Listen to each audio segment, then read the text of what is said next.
Amém? Vamos iniciar então? Vamos começar orando. Bom dia, irmã Lourdes, né? Está assistindo lá com a Mirella, as crianças, a vozinha também. Bom dia, irmã Cleonice, que bom que a senhora está conosco, tá certo? Então vamos iniciar orando em nome de Jesus. Feche seus olhos, apresente sua vida diante do altar do Senhor e clame a Ele pela sua graça e misericórdia. Oremos. Senhor nosso Deus, nós queremos, ó Pai, antes de tudo te agradecer. Te agradecer, ó Deus, pelo dom da vida que o Senhor nos concede. Te agradecer, ó Pai, porque as tuas misericórdias se renovaram nesta manhã. Te agradecer, ó Deus, pelo teto que nós temos, ó Pai, acima das nossas cabeças. Te agradecer, ó Deus, pela tecnologia que nós temos que proporciona, ó Pai, alcançar lugares, ó Deus, inimagináveis. Te agradecer, ó Deus, porque até aqui o Senhor, ó Deus, tem nos ajudado e tem nos sustentado. Neste momento, ó Deus, eu quero pedir ao Senhor, ó Pai, por todas essas pessoas que estão ouvindo, ó Deus, e que assistirão em outras ocasiões este vídeo, que o Teu nome seja exaltado e engrandecido. Que em nome de Jesus essas pessoas possam, ó Pai, compreender a Tua verdade. Que nós, ó Deus, possamos ouvir a Tua voz. Que não seja eu a falar, mas seja o Teu Espírito Santo a ministrar a cada um de nós. Que nós possamos, ó Pai, pela glória, ó Deus, do Senhor, pela graça do Senhor, ó Deus, aprender um pouco mais do Senhor, ó Pai, e sermos moldados conforme o caráter de Cristo. Ensina-nos, ó Deus, e mostra-nos a Tua verdade. Essa é a nossa vontade, Deus, o nosso desejo, a nossa oração, em nome de Jesus. Amém e amém. Vamos lá, então? Abra a tua Bíblia no Evangelho de João, capítulo 7, nós vamos finalizar o capítulo 7 hoje. Nós vamos ler então dos versos 37 até o finalzinho, até o verso 53. Evangelho de João, capítulo 7, versos 37 até o 53. Tá certo? Diz assim a palavra do Senhor. No último dia, o grande dia da festa, levantou-se Jesus e exclamou: Se alguém tem sede, venha a mim e beba. Quem crer em mim, como diz a Escritura, do seu interior fluirão rios de águas vivas. Isto ele disse com respeito ao Espírito que havia de descer os que nele crescem, pois o Espírito até aquele momento não fora dado, porque Jesus não havia sido ainda glorificado. Então os que dentre o povo tinham ouvido estas palavras diziam verdadeiramente o profeta. Outros diziam: ele é o Cristo. Outros, porém, perguntavam: porventura o Cristo virá da Galileia? Não diz a Escritura que o Cristo vem da descendência de Davi, da aldeia de Belém, de onde era Davi? Assim houve uma dissensão entre o povo por causa dele. Alguns entre eles queriam prendê-lo, mas ninguém lhe pôs as mãos. Voltaram, pois, os guardas à presença dos principais sacerdotes e fariseus, e estes lhe perguntaram: por que não o trouxeste? Responderam eles: jamais alguém falou como este homem. Replicaram-lhes, pois, os fariseus: será que também vós fostes enganados? Porventura creu nele algum dentre as autoridades ou algum dos fariseus? Quanto a esta plebe que nada sabe da lei, é maldita. Nicodemos, um deles que antes fora ter com Jesus, perguntou-lhes: acaso a nossa lei julga um homem sem primeiro ouvi-lo e saber o que ele fez? Responderam eles: dar-se-á o caso de que também tu és da Galileia? Examina e verás que da Galileia não se levanta profeta. E cada um foi para a sua casa. Amém? Vamos recapitular algumas coisinhas importantes para a gente iniciar o estudo efetivamente do texto que nós acabamos de ler. Vamos lá. Até aqui nós temos estudado e temos aprendido que Jesus ele é a essência de tudo. Jesus ele é a essência da criação, ele esteve com Deus no ato da criação, lá em Gênesis. Jesus ele é a essência do discipulado, a essência da pregação, ele é a essência da nossa vida, ele é a minha essência.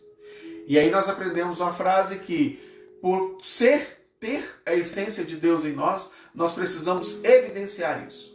E aí como que nós evidenciamos? A partir do nosso testemunho. Então nós aprendemos que o meu testemunho ele precisa evidenciar a essência de Deus em nós.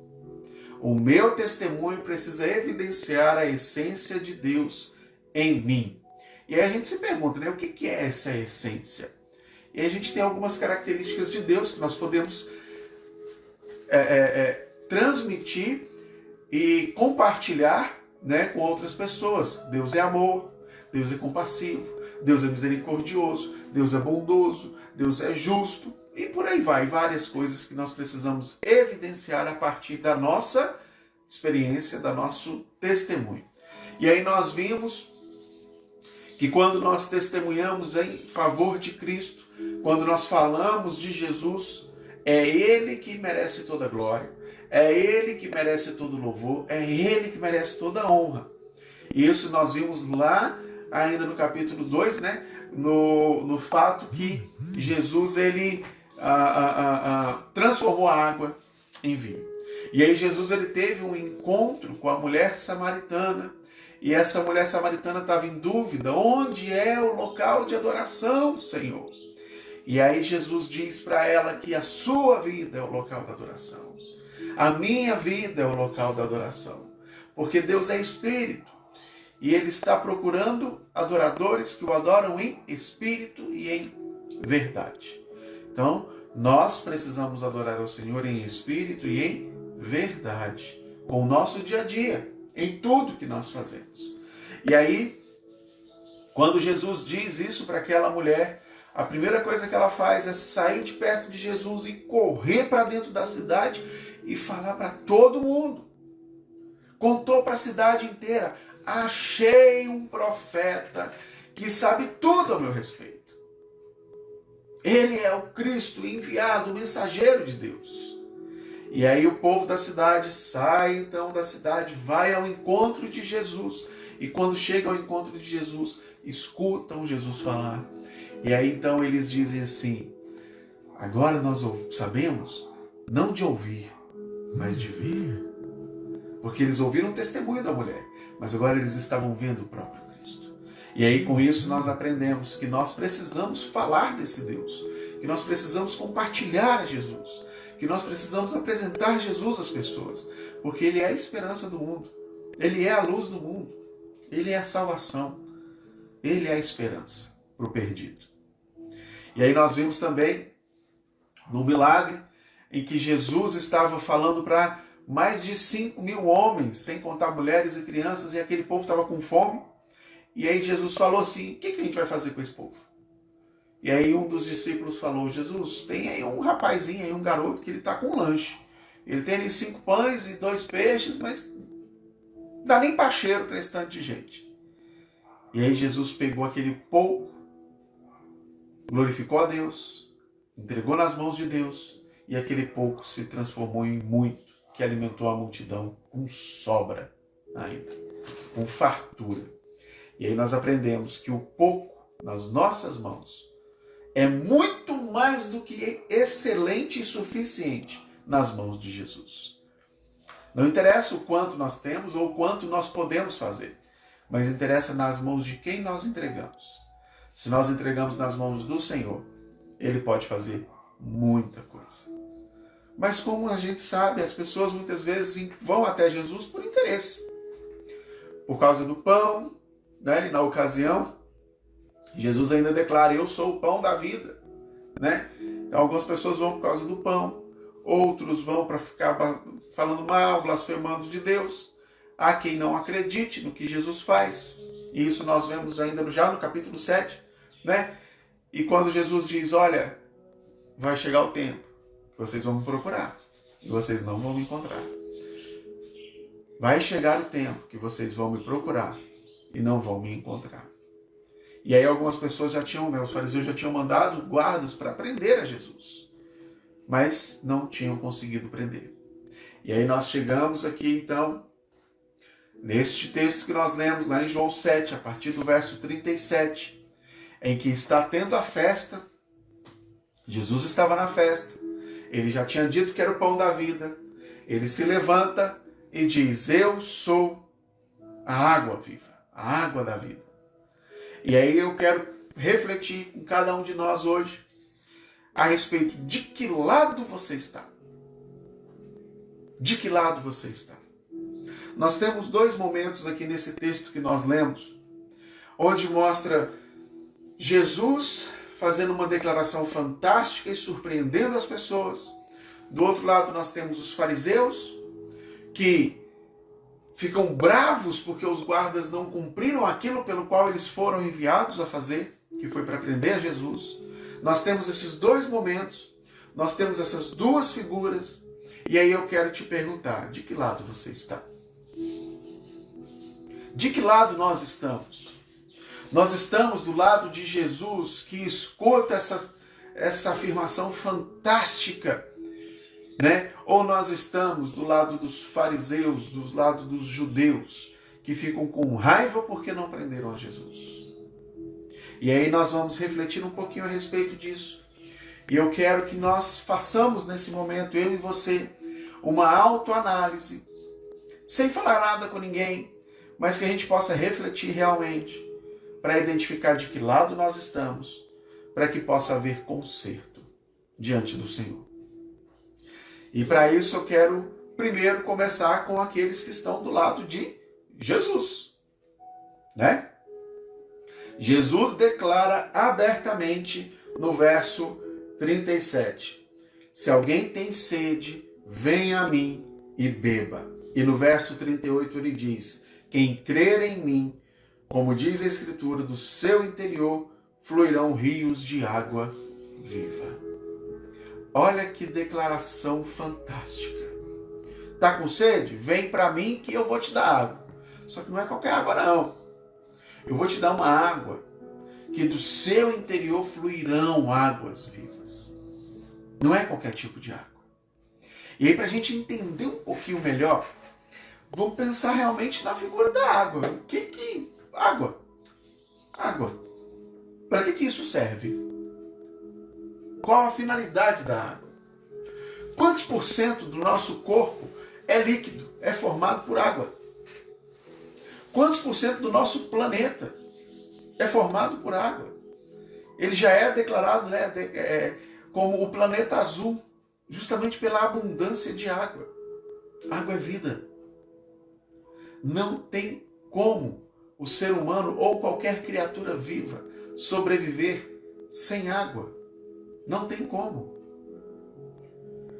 Aqui em casa, de vez em quando, a gente resolve plantar alguma coisa, sabe? Assim, ter alguma plantinha, uma florzinha e tal, alguma coisa assim. Vira e mexe a gente compra.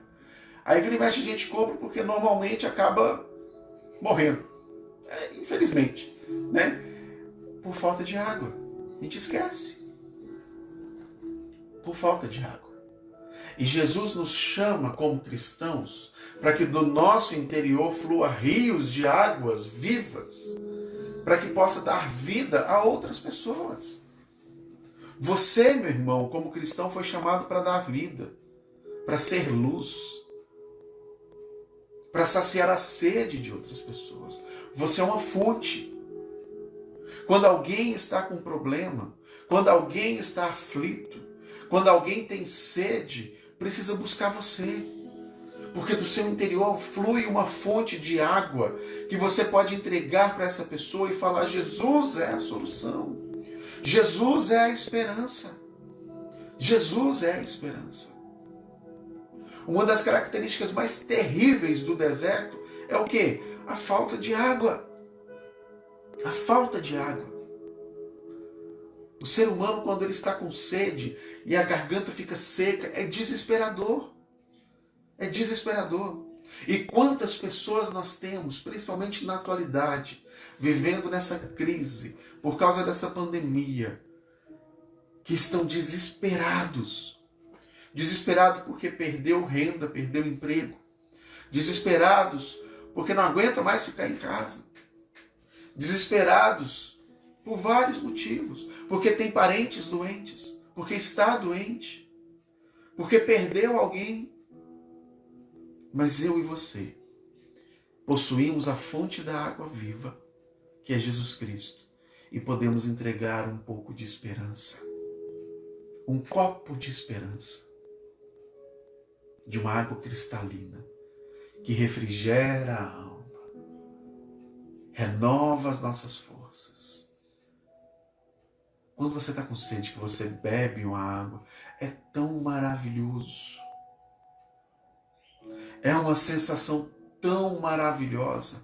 Uma água fresca num calor que dá aquele refrigério. É maravilhoso. E essa mesma água flui do seu interior para ser entregue a outras pessoas. Uma fonte, ela não é criada, ela não existe por ela mesma. A água, ela não existe por ela mesma. Ela existe para servir. E sabe o que é uma coisa muito legal da água? Ela se renova. Você pega uma fonte, por exemplo, e à medida que você bebe aquela água, você tira um pouco dela, da própria água, mas ela se renova. Da mesma forma somos nós. Quando nós nos doamos para uma outra pessoa, nós entregamos uma parte de nós, das nossas emoções, do nosso dinheiro, muitas vezes, dos nossos bens. Entregamos um pouco de nós, mas nós temos a água viva, uma fonte de água viva, renovável, porque Jesus não nos deixa faltar nada. Jesus supre em glória cada uma das nossas necessidades, para que nós possamos servir a outros.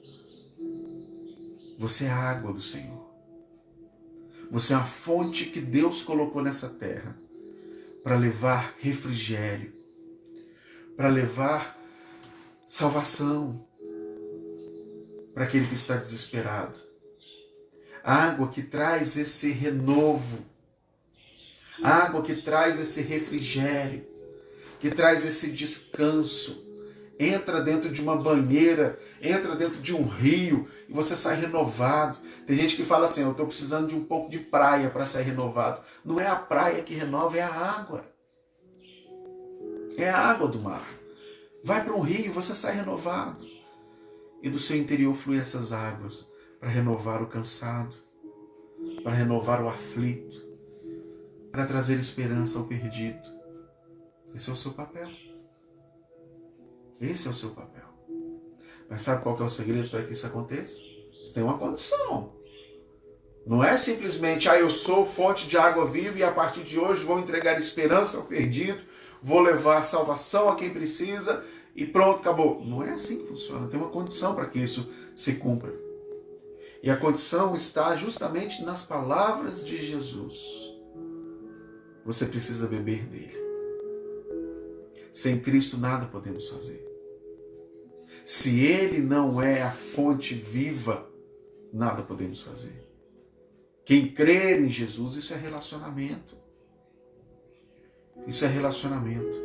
Por que nosso corpo é formado por 70% de água? Porque nós ingerimos ela. Porque nós ingerimos ela. Isso é relacionamento. Quanto mais relacionamento eu tenho com Jesus, mais eu tenho a oferecer. Mais esperança eu tenho para oferecer. Mais refrigério eu tenho para oferecer. Se você se declara do lado de Cristo, ele precisa ser prioridade na sua vida. Ele precisa ser o primeiro na sua vida. Porque se ele não é o primeiro, ele não está na sua vida porque ele não aceita outro lugar. Amarás o Senhor teu Deus sobre todas as coisas, com todas as tuas forças, com todo o teu entendimento, com todo o teu coração. E ao próximo como a ti mesmo. Se você não tem Deus como prioridade, se você não tem Jesus como prioridade sobre a sua família, sobre os seus relacionamentos, sobre você, sobre as suas necessidades, sobre as suas vontades, ele não está na sua vida porque ele não aceita outro lugar. Faça essa autoanálise. De que lado você está? Se está do lado de Jesus, ele precisa ser prioridade. Ele se declara como a água viva. Nosso corpo é 70% de água, ou seja, prioridade, primazia. Se Jesus não é primazia na sua vida, você não pode entregar rios de água viva. E está na hora de fazer uma autoanálise. Porque se nós não estamos do lado de Jesus, nós podemos até ser religiosos, mas não cristãos. Qual que é a diferença? Vou te dizer agora. Quando Jesus declarou, essas palavras, quem tem sede, vem a mim e beba. Quem crer em mim, do seu interior fluirão rios de águas vivas. Quando ele declarou isso, olha o que algumas pessoas, gerou ali um burburinho, estava no auge da festa. Diz o texto aqui, o grande dia da festa, ou seja, estava no auge da festa. A cidade lotada, a festa lotada, e começou aquele burburinho. E aí algumas pessoas falaram assim, ele é um profeta. Um profeta. Um profeta. Qualquer. Outros falaram, ele é o Cristo, o enviado de Deus. Outros ainda falou, e por um acaso, um profeta ou o Cristo viria por um acaso da Galileia? Pode ver alguma coisa que presta da Galileia? Isso aí não é ninguém. E ainda havia aqueles que queriam prender a Jesus. Mas nenhum desses declarou, ele é o Salvador. A religiosidade nos leva a conhecer, mas não a vivenciar. A religiosidade nos leva a ter um conhecimento de causa, mas não a ter intimidade com Deus. A não a ter intimidade com Deus. Os fariseus, eles eram mestres na lei, mas eles só tinham o conhecimento. Eles não tinham a profundidade do relacionamento com Deus. Essa é a grande diferença de ser cristão e ser religioso.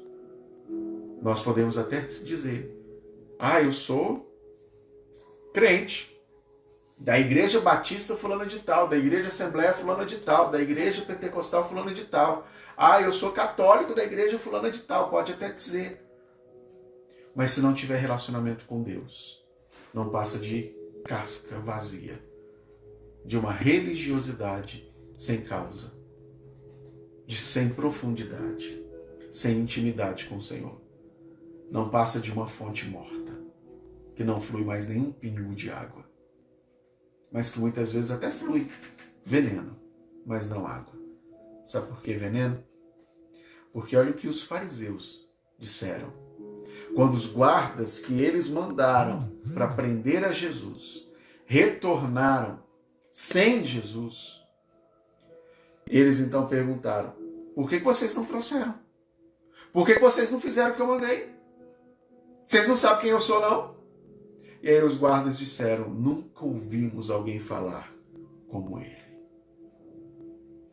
Olha que fantástico. Eles foram tocados pela mensagem de Jesus. E aí então os fariseus disseram, lá no verso 48, porventura creu nele alguém dentre as autoridades ou dos fariseus? Eles queriam que alguém importante cresça em Jesus, para que eles pudessem crer. Eles priorizavam pessoas com títulos. Eles davam mais importância a títulos. Por acaso alguém das autoridades, alguém importante creu em Jesus? Alguém aí, algum dos fariseus aí que conhece a lei, doutor da lei, creu em Jesus? Não, só foi lá os pobres e necessitados, as viúvas e as pessoas necessitadas que creram. Isso aí não presta. Essa era a declaração que eles estavam fazendo. E é isso que muitas vezes causa a religiosidade.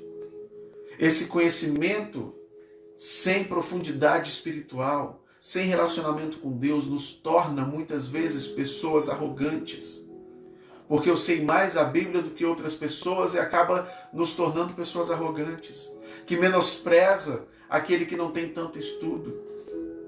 Que menospreza aquele que não tem tanto dinheiro, por exemplo. Que menospreza aquele que limpa o chão. Só porque não tem títulos. Só porque não tem autoridade. Só porque não é importante. Isso é religiosidade, isso não é cristianismo. Jesus não veio para sadio, veio para doente. Jesus, enquanto estava na terra, ele estava se relacionando com pessoas pecadoras. Dentre dos seus discípulos tínhamos ladrão, Judas, que era o traidor. Nós tínhamos violentos, Pedro. Jesus, quando foi preso, a primeira coisa que Pedro fez foi sacar a espada e arrancar a orelha de um dos servos do sacerdote. Violento. Tinha cobrador de impostos no meio, ladrão. Percebe? Pessoas marginalizadas pela sociedade. Pessoas que ninguém queria se relacionar. Era com esses que Jesus estava. E aí nós, por sermos de igreja tal, A, B, C, D, e por aí vai, nos achamos muitas vezes no direito de escolher quem pode ou não entrar na igreja, de escolher quem pode ou não ouvir a respeito de Jesus, de julgar as pessoas. Isso é religião, não é cristianismo. Isso é ser religioso, não é ser cristão. É isso que os fariseus estavam fazendo. Quando olhavam para aqueles que creram em Jesus, quando olhavam para aqueles que estavam precisando de salvação, para aqueles que precisavam de Deus, o que eles falaram? Lá no verso 49. Quanto a essa plebe, que nada sabe da lei, é maldita. Olha que terrível. É isso que a religiosidade causa muitas vezes. Esse menosprezo pelas pessoas. E não é isso que Jesus espera de mim e de você. Você consegue limitar o acesso de pessoas a um rio? A praia? É pública. Vai quem quiser. Vai quem quiser. Nós não podemos, não temos direito de limitar o acesso a Deus. Porque Jesus morreu por todos. Por todos. E Jesus nos chama para ser fonte, onde qualquer um possa vir e ter comunhão com Deus por meio da nossa vida. Que possam ser saciada a sua sede através da nossa vida. Que possa ter refrigério na sua alma por meio da nossa vida, por meio da sua vida, em Cristo Jesus. Mas sabe por que os religiosos são desse jeito? Olha o que os guardas que foram para prender a Jesus disseram. Eles falaram assim, jamais alguém falou como estes homens, eles ouviram a Deus. E aí lá embaixo, Nicodemos, no verso 50, diz assim, 51, perdão. Acaso a nossa lei julga um homem sem primeiro ouvi-lo? Eles sequer escutaram a Jesus. Eles sequer deram a Jesus a oportunidade de falar. Eles sequer tiveram interesse de ouvir a Jesus. Por isso, eles eram só religiosos, porque eles não tinham nem sequer ouvido de Jesus.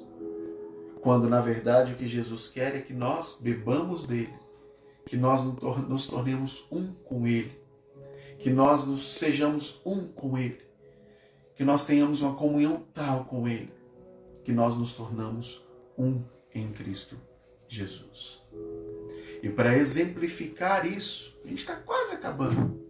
Vou usar uma pequena ilustração. A água, eu tenho aqui comigo 3 coisas que passaram pelo mesmo processo, que os 3 estiveram dentro de água, mas os 3 tiveram um resultado completamente diferente.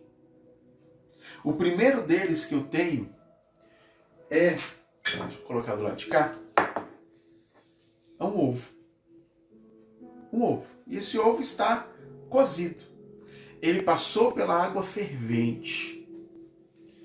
Mole. Com uma casca dura, mas por dentro, mole. Mas quando ele passa pelo processo de cocção, ele se torna duro por dentro.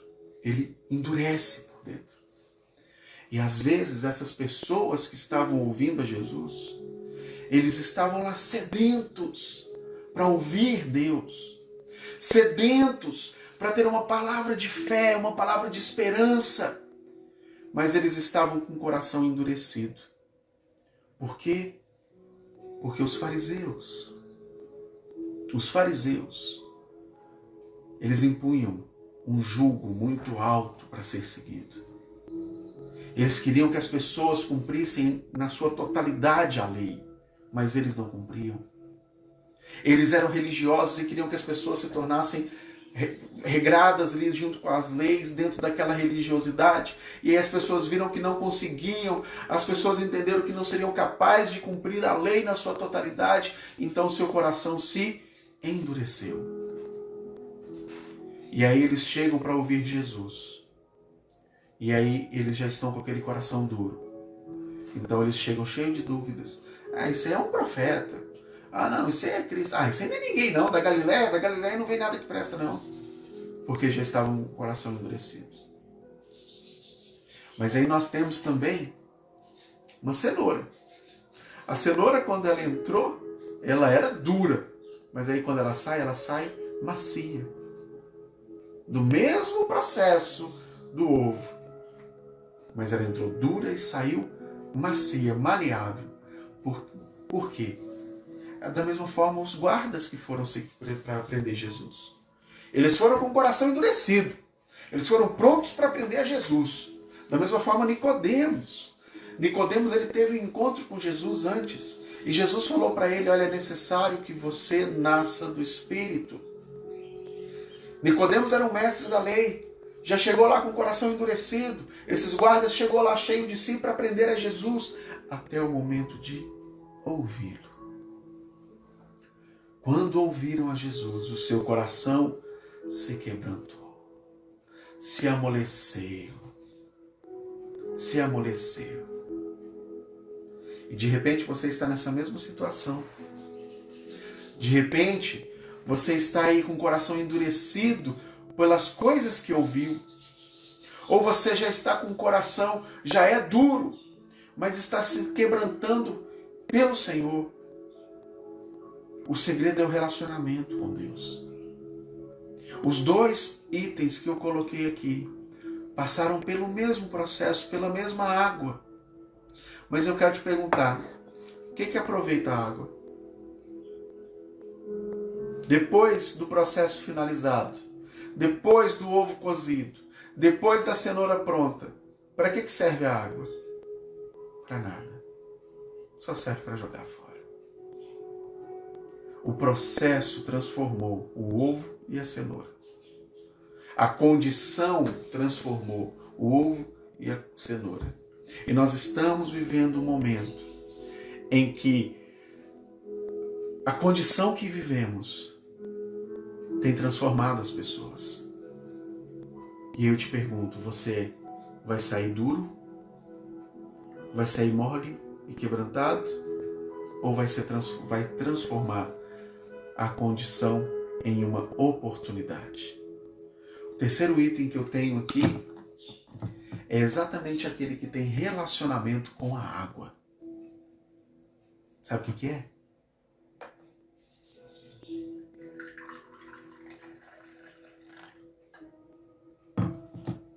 O café. Você vai falando, não, tá bom? O café tem relacionamento com a água. O ovo e a cenoura, eles passaram pela água. Foram transformados pela água. Mas a água foi embora. Seguiu o seu fluxo. Foi jogada fora. Mas o café se relacionou a tal ponto com a água que se tornou um com a água. Esse é o relacionamento que Jesus quer de nós. Esse é o relacionamento que Jesus quer conosco. Um relacionamento tal que eu e o Pai somos um. As pessoas olham para mim e já não vê mais o Rodson, vê a Jesus. Porque nós somos um. Porque nós refletimos a Cristo. Porque Deus está em nós. Porque nós somos um com Ele. É isso que Jesus espera de nós. É isso que Jesus quer de nós. Que nós nos relacionemos com a água ao ponto de sermos um com Cristo.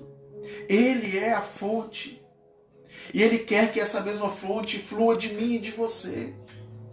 Não seja transformado pela circunstância, mas se transforme-se junto com a circunstância. Ninguém é capaz de separar o café da água. Aquilo de impuro do café foi jogado fora, que é a borra. Mas o seu melhor foi ficado aqui. Foi deixado aqui junto com a água. O seu melhor foi transformado pela circunstância, transformado pela água. Jesus quer se relacionar com você ao ponto de que você seja um com Ele. De que lado você está? Você é mais um religioso? Ou você é alguém que se relaciona com Deus ao ponto de ser um com Ele e de olhar a humanidade com olhos de amor, de compaixão, de graça em Cristo Jesus? Seja um com Cristo, em nome de Jesus. Amém? Vamos orar? Feche seus olhos mais uma vez e apresente-se diante do Senhor. Coloque a sua vida diante do altar do Senhor, para que Ele possa falar conosco e continuar a sua obra em nós. Soberano Deus, mais uma vez o nosso coração se agradece, ó Pai, se alegra de estarmos na Tua presença. Pai, nós queremos Te pedir, ó Deus, que as circunstâncias que nós estamos vivendo não venham, ó Pai, a destruir quem somos, a nos tornar pessoas duras, a nos tornar pessoas arrogantes, religiosos arrogantes, a nos tornar, ó Deus, pessoas que são quebradas, ó Pai, que não conseguem mais se levantar, mas que nós sejamos, ó Deus, tenhamos, ó Pai, uma comunhão contigo, na qual nós sejamos um, ó Pai.